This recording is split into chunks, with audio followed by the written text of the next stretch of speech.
Dr. Venkit, Dr. Piper, this is going to be an amazing hour tonight on the Allegheny Health Network program, Medical Frontiers. It's all about emergency medicine. So what exactly does that cover? He's going to explain. Go ahead. Well, there's a lot of things that cover the art and practice of emergency medicine, and we have an expert here, and we'll let him tell about that. But anything from very, very simple things that people go to the emergency room, say a common cold, but then something even like a severe auto crash or something like that. So, and everything in between. Pneumonia, heart attack, strokes, and Dr. Venkat is from Allegheny General, part of the Allegheny Health Network. Tell us about those things that you see. Yeah, I think one of the things I love about emergency medicine is that we're equipped and trained to handle anything that comes in the door. We pride ourselves on treating anyone with any medical condition at any time. So like you said, Dr. Piper, whether it's talking about severe trauma, to heart attacks, to simpler things like pneumonia or common colds, we're equipped to take care of patients like that. We will take care of any patient who comes in at any time, 24 hours a day, 7 days a week. I was working on the evening of Christmas Day and saw patients with things as common as influenza all the way to patients who had heart attacks or been in severe car accidents. So I think that's we pride ourselves on that, and we're glad to have the opportunity to take care of patients. Long relationship with the Allegheny Health Network, obviously Highmark as well, and I've often said the physicians and nurse and staff that is standing every day, side by side, 24/7, 7 days a week when it comes to emergency medicine, that's the front line. And I know ethics, you're the chair as far as that at Allegheny Health Network as well. What about ethics when it comes to emergency medicine? What's your opinion on that? Well, I think one of the reasons that I got involved with clinical ethics was because of my work in the emergency department. We really see the drama that occurs in life when we're seeing patients who are severely ill or might be at the end of life, and there's a real question as to whether aggressive therapy at that point, for example, makes a lot of sense. We often have to make decisions with family members, with patients, at a time of crisis. And I think the ethical issues that come up, whether it's how do we get informed consent from patients, how do we understand what their goals are when we haven't had a long-term relationship with those patients, how do we handle when there's epidemic disease? I think all of these issues are things that come to a head in the emergency department. So that's really how I got involved with it. All right, twofold, and we'll let Dr. Piper give some thoughts too. You have been quoted, and you've had many articles written about you, and you talked about epidemic. Ebola has been a big, big headline in recent years. What's your thoughts on Ebola? So when the Ebola epidemic occurred in West Africa, and there were cases here in the United States, the emergency department was the front line for that. It was in fact an emergency department in Dallas or in the Texas area where Ebola became really apparent in the United States.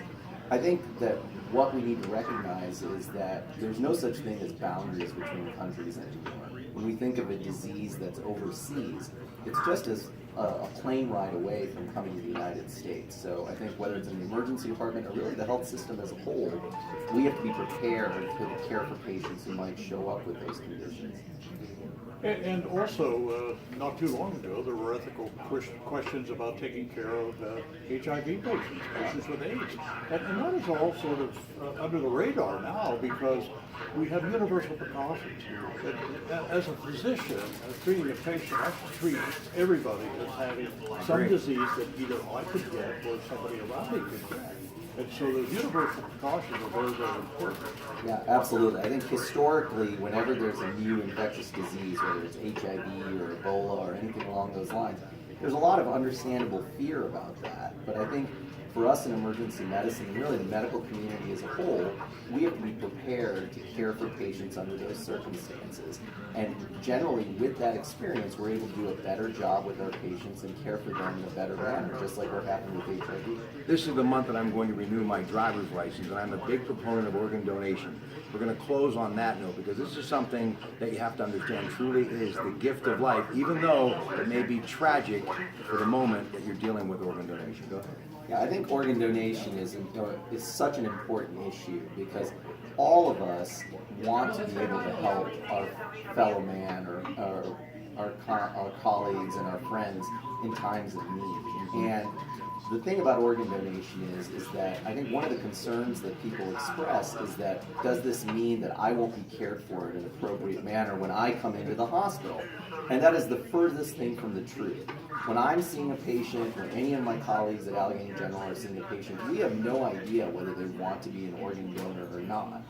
But if you have a condition where unfortunately we are not able to cure your disease, whether you have a severe brain injury or something along those lines, it's important for us to be able to contribute to the next person. And so I strongly encourage anyone to be an organ donor. I'm an organ donor. My wife is a pediatric liver specialist. She sees the results of patients who receive livers, kids who receive livers and go on to live long and healthy lives.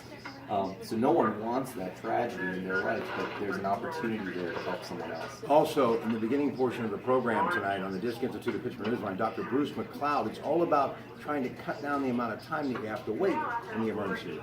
That's very important. And, you know, in an emergency department, they have to use a system that's called triage. You know, from the military, you take care of the sickest people first, Right. and the less sick can be further down the line.